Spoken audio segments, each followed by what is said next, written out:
Assalamualaikum warahmatullahi wabarakatuh. Kami dari kelompok 7 ingin mempresentasikan modul 3 yaitu Basic Switch and Device. Perkenalkan, nama saya Nanda Ramadi dengan NPM 2578-2032. Sebelah saya Narokara dengan NPM 25782115. Perkenalkan, nama saya Cahaya Rafeti dengan NPM 25782035. Perkenalkan, nama saya Gita Fitri dengan NPM 25782172. Perkenalkan, nama saya Cahaya Rafeti.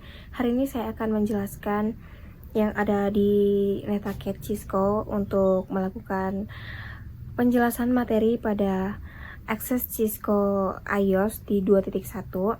Jadi di sini tuh 2.11 adalah sistem operasi semua perangkat akhir dan perangkat jaringan memerlukan sistem operasi iOS. Seperti yang ditunjukkan, bagian OS yang berinteraksi langsung dengan perangkat keras komputer yang dikenal sebagai kernel. Nah, saat menggunakan CLI atau Command Line Interface, pengguna berinteraksi langsung dengan memasukkan perintah pada keyboard di prompt perintah seperti yang ditunjukkan dalam contoh nih. Contohnya ada Analyst, Add Setups, LS, Desktop, Download, Lab Support, seperti itu. Selanjutnya di sini ada 21.2 yaitu GUI, yaitu Graphical User Interface, yaitu seperti Windows, macOS, Linux, KDE, Apple iOS atau Android. Memungkinkan pengguna untuk berinteraksi langsung dengan sistem menggunakan lingkungan icon, grafis, menu dan jendela. Contoh GIU ini pada gambar lebih ramah pengguna dan membutuhkan lebih sedikit pengetahuan karena tentang struktur pemerintah yang mendasari untuk mengontrol sistem. Nah, di sini juga ada kekurangannya nih. Dia tuh tidak dapat selalu menyediakan semua fitur yang tersedia pada CLI dan juga gagal mengalami kerusakan atau tidak beroperasi sesuai yang ditentukan seperti itu. Selanjutnya di 21.3 tujuan sistem operasi. Jadi untuk apa sih sebenarnya kita untuk belajar sistem operasi? Jadi sistem operasi itu jaringan yang mirip dengan sistem operasi PC yang melalui Graphical User Interface. Sistem operasi PC memungkinkan pengguna untuk melakukan gunakan mouse untuk membuat pilihan dan menjalankan program, memasukkan teks dan perintah berbasis teks, lihat hasil output dan monitor. Selanjutnya di sini tuh ada access methods. Untuk switch akan meneruskan lalu lintas dan tidak perlu dikonfigurasi secara eksplisit agar dapat beroperasi. Misalnya dua host yang telah dikonfigurasi dan terhubung ke switch yang baru akan dapat berkomunikasi. Selanjutnya di sini ada program emulasi terminal. Terdapat beberapa program emulasi terminal yang dapat digunakan untuk terhubung ke perangkat jaringan baik melalui koneksi serial melalui port konsol atau melalui koneksi SSH atau telnet. Program ini memungkinkan Anda untuk meningkatkan produktivitas dengan menyesuaikan ukuran jendela, mengubah ukuran font dan mengubah skema warna. Oke, di sini kita lanjut di bagian 2.2. Ada navigasi iOS.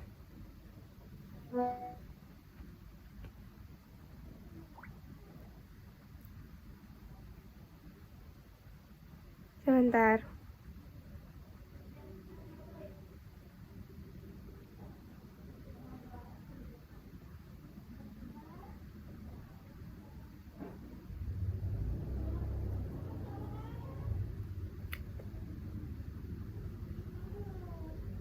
Di sini ada mode perintah utama. Pada topik sebelumnya kan kita mempelajari bahwa semua perangkat jaringan memerlukan sistem operasi yang memerlukan dan dapat dikonfigurasi melalui CLI atau GIU. Menggunakan CLI dapat memberikan administrator, jaringan kontrol dan fleksibilitas yang telah lebih tepat daripada penggunaan GIU.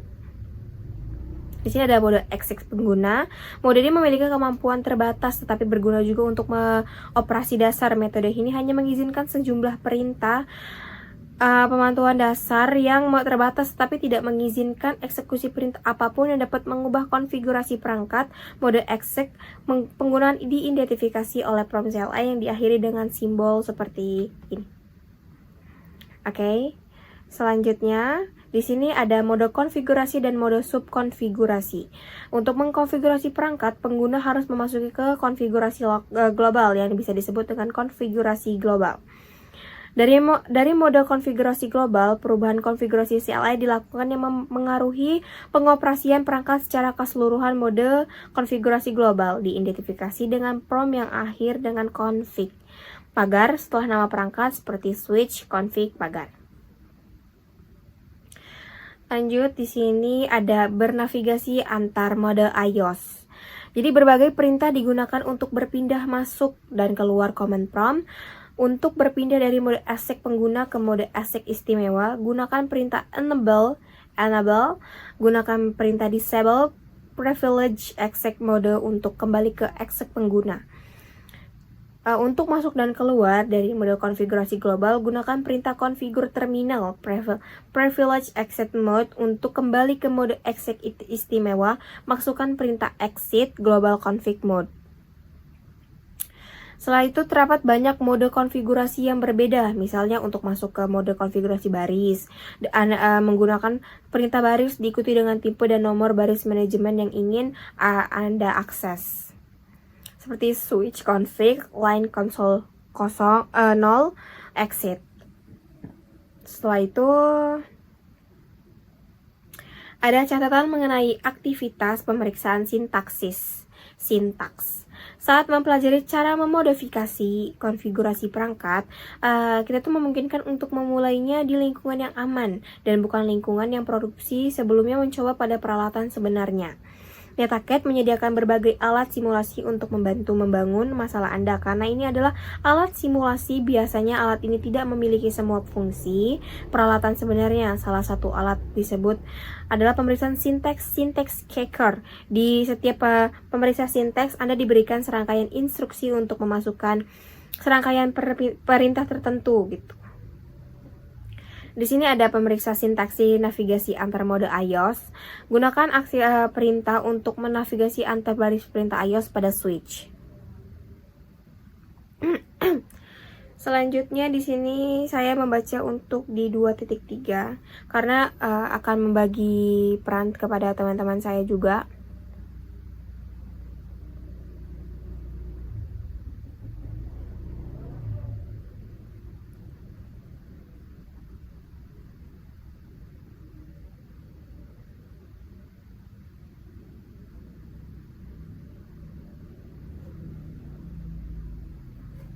Bentar, ini masih berjalan di NetHackett Cisco-nya. Nah, di sini kita ada command struktur, yaitu struktur perintah iOS dasar.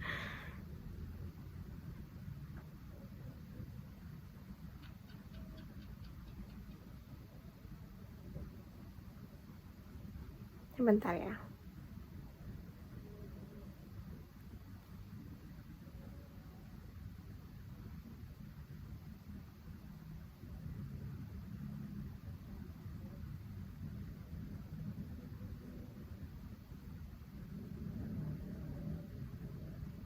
Nah, topik ini tuh membahas struktur dasar perintah untuk Cisco iOS. Seorang administrator jaringan harus mengetahui struktur perintah iOS dasar agar dapat menggunakan CLI untuk dikonfigurasi perangkat.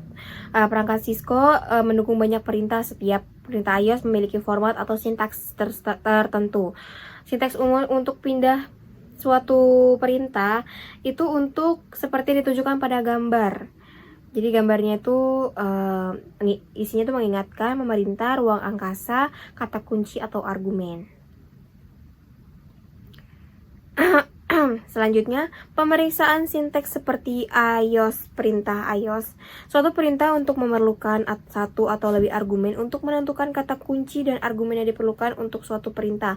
Lihat sinteks perintah. Sinteks tersebut menyediakan pola atau format yang harus digunakan saat memasukkan perintah, seperti yang tertera pada kabel. Oke, selanjutnya nih, sebagai contoh untuk sinteks untuk menggunakan perintah deskripsi adalah string deskripsi. Argumennya adalah string yang diberikan oleh pengguna.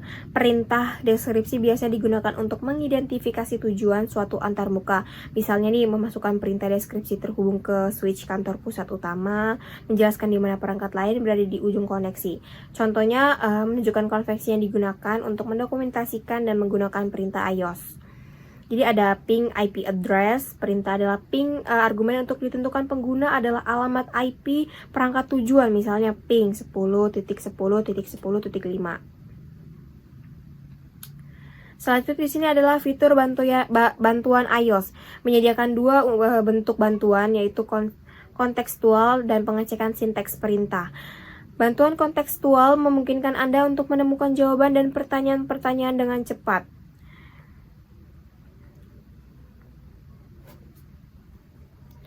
Oke, di sini ada tombol pintasan dan cara cepat.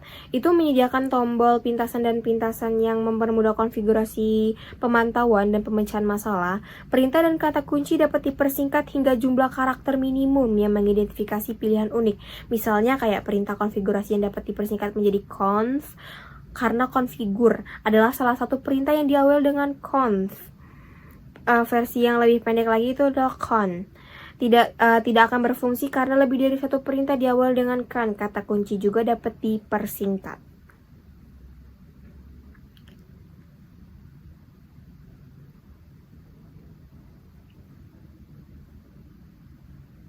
Di sini ada paket tracer menavigasi iOS. Untuk mempraktikkan keterampilan yang diperlukan untuk menavigasi Cisco iOS, termasuk seperti mode akses pengguna, berbagai mode konfigurasi, dan perintah umum yang digunakan secara rutin. Perkenalkan, nama saya Vina Rokaran dengan NPM 2578215 dari TRI 2D. Jadi di sini saya akan menjelaskan pada chapter 2, yaitu pada bagian 2.4, yaitu konfigurasi perangkat dasar. Jadi kita masuk ke nama perangkat. Jadi di sini kita mempelajari banyak hal tentang Cisco iOS, cara menavigasikan iOS dan struktur perintahnya. Lalu nama default ini sebaiknya kita ubah menjadi sesuatu yang deskriptif dengan memilih nama secara bijak, akan tetapi mudah untuk mengingat, mendokumentasikan dan mengidentifikasikan perangkat jaringan. Beberapa pedoman penamaan yang penting untuk host, yaitu mulai dengan huruf, tidak mengandung spasi, berakhir dengan huruf dan angka, dan gunakan huruf, angka, dan tanda hubung. Nah, lalu kita ada pedoman kata sandi. Penggunaan kata sandi yang lemah dan mudah ditebak itu menjadi perhatian keamanan terbesar bagi organisasi. Perangkat jaringan termasuk router di kabel rumah harus dikonfigurasi dengan kata sandi untuk membatasi akses administratif. Nah, Cisco iOS dapat dikonfigurasi untuk menggunakan kata sandi mode hierarkis guna memberikan hak akses yang berbeda ke perangkat jaringan. Ya, yang ketiga yaitu mengkonfigurasi kata sandi. Nah, saat pertama kali kita terhubung ke perangkat, kita berada di dalam mode exit pengguna. Mode ini diamankan menggunakan konsol. Untuk mengamankan akses mode access pengguna, masuk ke mode konfigurasi baris untuk menggunakan perintah konfigurasi global line konsol 0. Nah, kita bisa menggunakan perintah konfigurasi terminal, lalu line konsol 0, password Cisco, dan login. Yang keempat ada enskripsi kata sandi. Nah, fitur startup config dan running config menampilkan sebagian besar kata sandi dalam bentuk teks biasa. Ini merupakan ancaman keamanan karena siapapun dapat menemukan kata sandi kita jika mereka memiliki akses ke file-file ini. Untuk menginskripsi semua kata sandi teks, kita menggunakan konfigurasi global, yaitu service password encryption, untuk yang ditunjukkan dengan perintah konfigurasi terminal, lalu masuk ke service password encryption. Nah, perintah ini menerapkan enskripsi lemah. Lalu yang kelima yaitu pesan banner. Nah, meskipun mewajibkan kata sandi adalah salah satu mencegah personel yang tidak berwenang mengakses jaringan, sangat penting untuk menyediakan metode yang menyatakan bahwa hanya personal yang berwenang boleh mengakses perangkat tersebut. Untuk melakukan ini, kita tambahkan banner ke output perangkat dengan perintah banner mode hashtag pesan harian hashtag konfigurasi global. Nah, lalu fungsi tanda hashtag dalam sintak perintah disebut karakter pembatas. Karakter ini dimasukkan sebelum dan sesudah pesan. Lalu kita bisa pemeriksaan sintaksis, yaitu konfigurasi perangkat dasar, akses manajemen yang aman ke Swiss, tetapkan nama perangkat, lalu akses mode exit, pengguna aman, akses mode akses istimewa yang aman, akses PTY yang aman, inskripsi semua kata sandi teks biasa, dan tampilkan banner login. Jadi, di sini saya akan membuat video penjelasan tentang 2.5, yaitu Save Configuration Scroll to Begin. Yang pertama, konfigurasi file. Nah, dalam perangkat Cisco ada dua file konfigurasi utama. Yang pertama yaitu running konfigurasi, yaitu yang disimpan di RAM berisi konfigurasi yang sedang aktif. Perubahan itu langsung berpengaruh ke perangkat, tetapi akan hilang kalau perangkat mati atau restart. Contoh perintahnya yaitu show running config. Yang kedua ada startup configuration. Itu disimpan di NVRAM, digunakan dalam perangkat saat dinyalakan dan bersifat permanen, tidak akan hilang saat mati dengan perintah show startup config. Running config itu seperti kerjaan yang sedang kita edit, sedangkan startup config itu seperti file yang sudah kita simpan. Nah, lalu ada save configuration. Kalau kita tidak menyimpan konfigurasi, semua perubahan akan hilang saat perangkat restart. Ini ada perintah utamanya yaitu copy running startup config. Perintah ini digunakan untuk menyimpan konfigurasi aktif ke dalam memori permanen. Lalu bagian ketiga yaitu mengubah dan mengembalikan konfigurasi. Kalau belum disimpan, kita bisa reload. Saat ditanya save, kita pilih no untuk membatalkan perubahan. Kalau sudah terlanjur disimpan, kita harus hapus config, yaitu dengan perintah erase startup config. Lalu baru kita reload. Nah, ini akan mengembalikan perangkat kita ke kondisi awal, yaitu default. Kita bisa menambahkan catatan reload akan menyebabkan jaringan mati sementara. Yaitu bagian keempat, yaitu kita bisa menyimpan config ke file text. Konfigurasi juga bisa disimpan ke file untuk backup atau digunakan ulang. Langkahnya, kita buka aplikasi seperti PUTTY atau TerraTerm. Lalu kita aktifkan login dan jalankan show running config. Baru disimpan ke filenya. Bagian kelima yaitu packet tracker. Kalian juga bisa langsung mencoba di packet tracker untuk latihan konfigurasi dasar Swiss seperti password dan banner. Jadi kesimpulannya, selalu ingat untuk menyimpan konfigurasi menggunakan perintah copy running config startup config agar tidak hilang saat perangkat restart. Halo semuanya, perkenalkan saya Mita Fitunadori dari kelas TRI 2D. Saya ingin melanjutkan penjelasan dari teman saya, yaitu saya ingin melanjutkan 2.6 sampai 2.8. Yang pertama itu ada 2.6,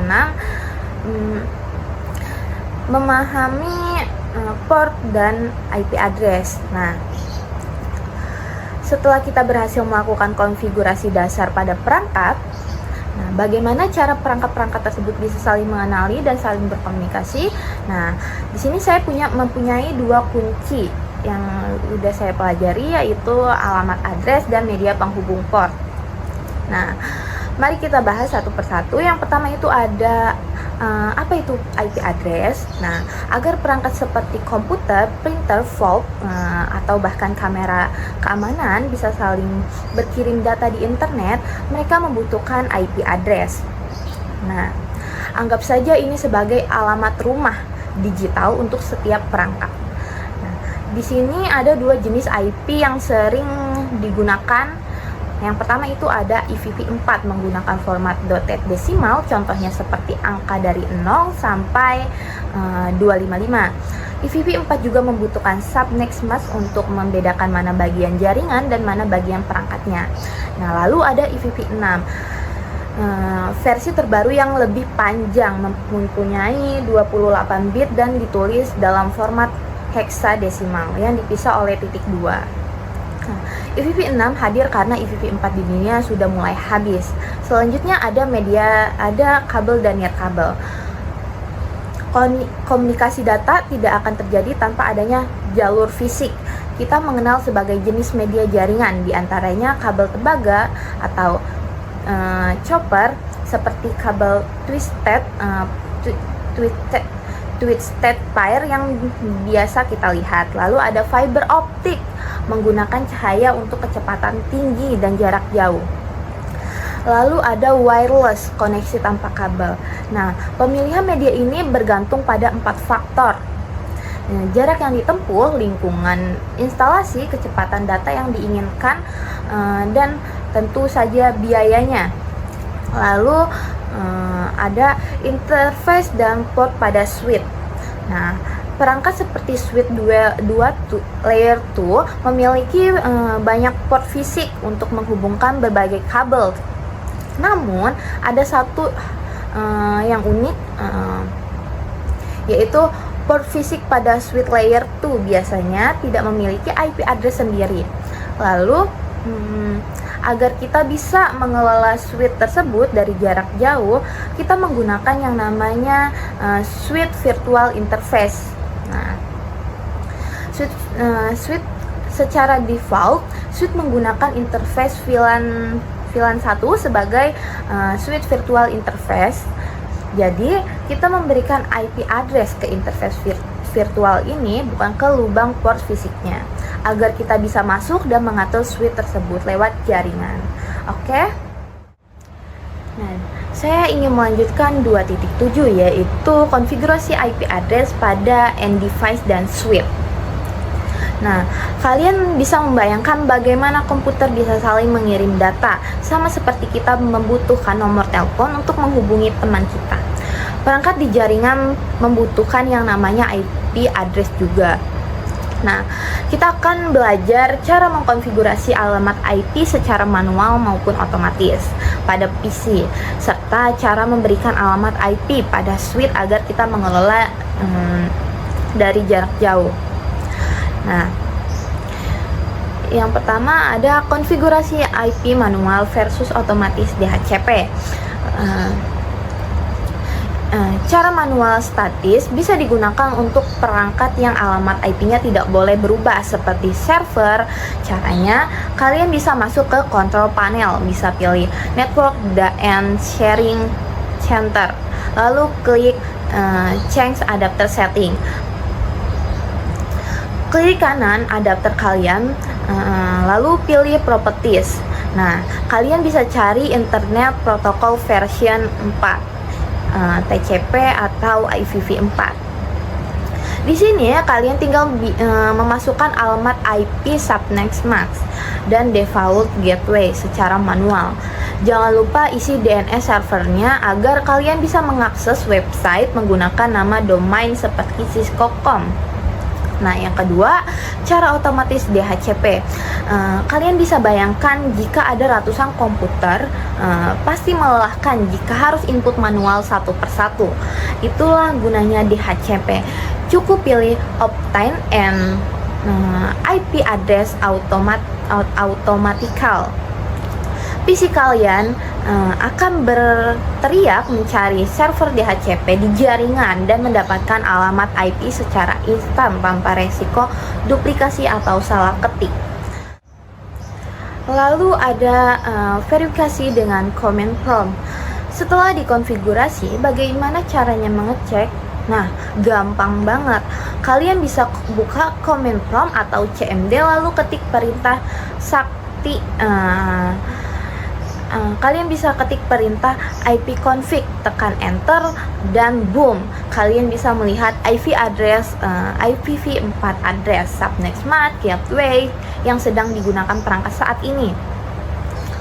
Lalu konfigurasi suite virtual interface atau SVE atau SVI. Nah, kita akan mengkonfigurasi suite agar suite bisa diakses dari jarak jauh atau remote.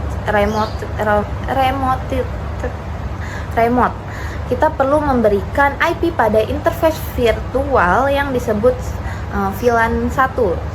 Nah, yang pertama kita bisa masuk ke mode konfigurasi. Konfigurasi terminal, lalu kita masuk ke interface virtual, interface VLAN 1. Nah, kita bisa memberikan IP address 192.168.1.20. Subnext masknya 255.255.255.0. Lalu kita aktifkan interface-nya dan kita aktifkan interface-nya no shutdown. Oh iya, satu tips lagi, agar suite bisa berkomunikasi dengan jaringan di luar, jangan lupa tambahkan perintah IP default atau gateway, diikuti alamat IP router kalian. Selanjutnya saya ingin membahas 2.8 yaitu verify connectivity. Nah, saya akan melakukan proses verifikasi konektivitas jaringan setelah melakukan konfigurasi IP address pada suite dan PC. Langkah pertamanya yaitu memastikan bahwa konfigurasi interface pada suite sudah benar. Untuk itu, saya menggunakan perintah show IP interface brief pada CLI suite. Nah, lalu saya menghubungkan PC ke suite menggunakan kabel konsol, kemudian masuk ke terminal. Setelah itu masuk ke mode privilege dengan perintah enable. Saya menjalankan perintah show IP interface brief. Dari hasil tersebut, saya dapat melihat daftar interface beserta IP address dan statusnya. Jika terdapat interface dengan status administratif down, artinya interface tersebut masih dalam kondisi shutdown. Untuk mengaktifkannya, saya masuk ke mode konfigurasi dengan perintah konfigurasi terminal, interface VLAN 1, lalu mengetik no shutdown. Setelah itu, saya mengecek menggunakan show IP interface brief dan memastikan status berubah menjadi up, yang berarti interface sudah aktif dan berjalan dengan baik. Selanjutnya, saya melakukan pengujian konektivitas antar perangkat menggunakan perintah ping. Nah, pertama saya melakukan ping di PC A ke suite 1 dengan mengetik ping, masukkan IP-nya 192.168.1.2. Lalu hasilnya biasanya request pertama mengalami RTO, namun ping berikutnya berhasil. Hal ini normal terjadi saat awal pengujian. Kemudian saya melakukan ping ke suite kedua dengan ping 192.168.1.2 dan hasilnya juga menunjukkan koneksi berhasil.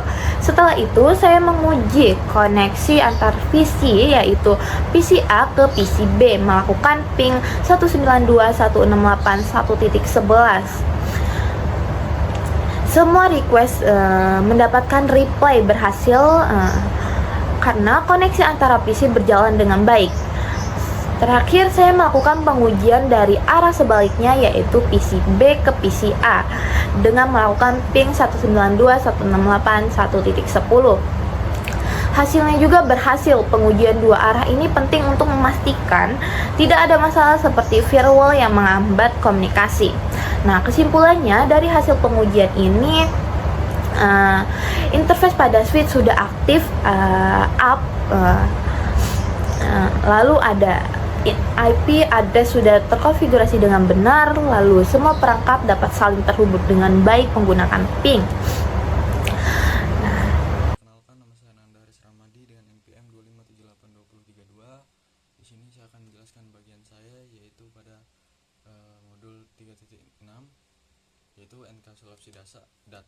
saya jelaskan dulu apa itu enkapsulasi data, yaitu proses pembungkusan atau menyatukan data bersamaan dengan metode-metode yang manipulasinya ke dalam satu unit kelas, dari membatasi akses langsung ke komponen internal tersebut. Kita lanjut ke segmentasi pesan. Segmentasi pesan ini secara teori sebuah komunikasi tunggal, seperti video atau pesan email dengan banyak lampiran besar dapat dikirim melalui jaringan sumber ketujuan satu aliran bit yang besar tanpa gangguan. Kita lanjut ke pengurutan.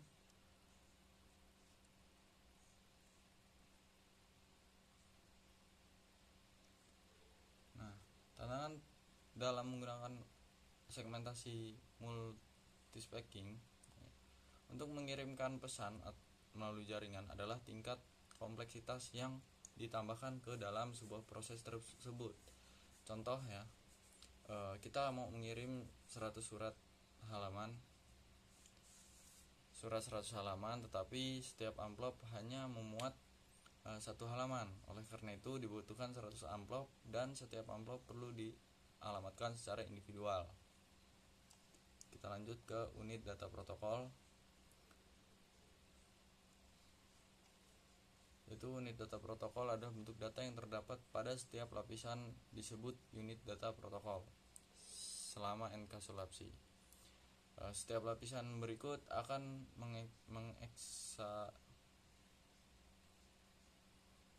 mengenkapsulasi yang diterimanya menjadi lapisan di atasnya sesuai dengan protokol yang digunakan. Pada setiap tahap proses, sebuah PDU memiliki nama yang berbeda untuk mencerminkan fungsi barunya, meskipun tidak ada konferensi penamaan universal untuk PDU dalam seperti itu. Kita lanjut ke 3.6.4. Contoh enkapsulasi tadi sudah saya jelaskan, yang kita ingin mengirimkan pesan namun tidak cukup. Ke 3.5 ya, contoh deenkapsulasi ya. Deenkapsulasi sendiri yaitu proses di balik host penerimaan dan dikenal sebagai deenkapsulasi, yang dimana proses yang digunakan oleh perangkat penerima untuk menghapus satu atau lebih header protokol. Lalu data deenkapsulasi saat bergerak naik tumpukan menuju aplikasi pengguna akhir. Kita lanjut ke akses data di 3.7. Nah, di sini ada address atau alamat.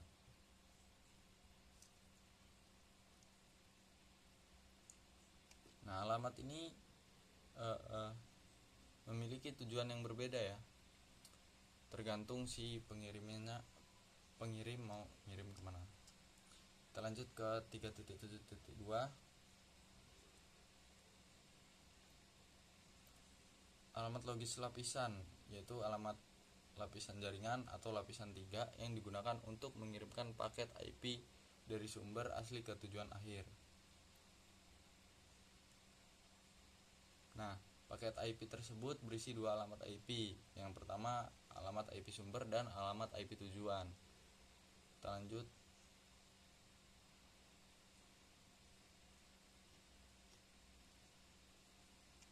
Perangkat jaringan yang sama yang berkomunikasi dengan server FTP pada jaringan yang sama. Nah, seperti alamat IPv4 sumber, lalu alamat IPv4 tujuan.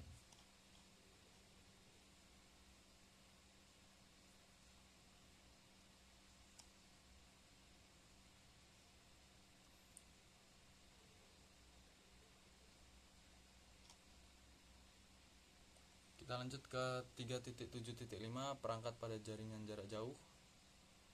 Nah, kalian pasti bertanya kan, apa peran alamat lapisan jaringan dan alamat lapisan tautan data ketika sebuah perangkat berkomunikasi dengan perangkat lain dari perangkat jauh. Nah, di sini kita memiliki komputer klien ya, misal PC1 yang berkomunikasi dengan server bernama web server di jaringan IP yang berbeda, seperti itu.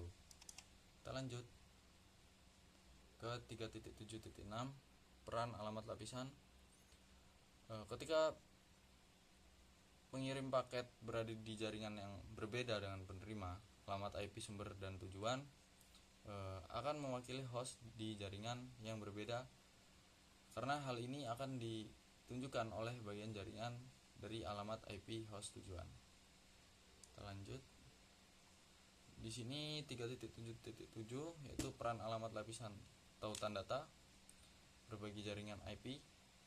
Ketika mengirim dan menerima paket IP berada di jaringan yang berbeda, frame data link Ethernet tidak dapat dikirim langsung ke host tujuan karena host tersebut tidak dapat dijangkau langsung di jaringan pengirim. Lanjut ke 3.7.8, alamat tautan data, yaitu alamat fisik layer 2 tautan data memiliki peran yang berbeda, teman-teman. Tujuannya dari alamat tautan ini adalah untuk mengirimkan frame tautan dari data dari satu antarmuka jaringan ke antarmuka jaringan pada jaringan yang sama. Oke, sekian penjelasan sesi saya akhiri. Terima kasih. Sekian presentasi dari kami akhiri. Wassalamualaikum Waalaikumsalam warahmatullahi wabarakatuh.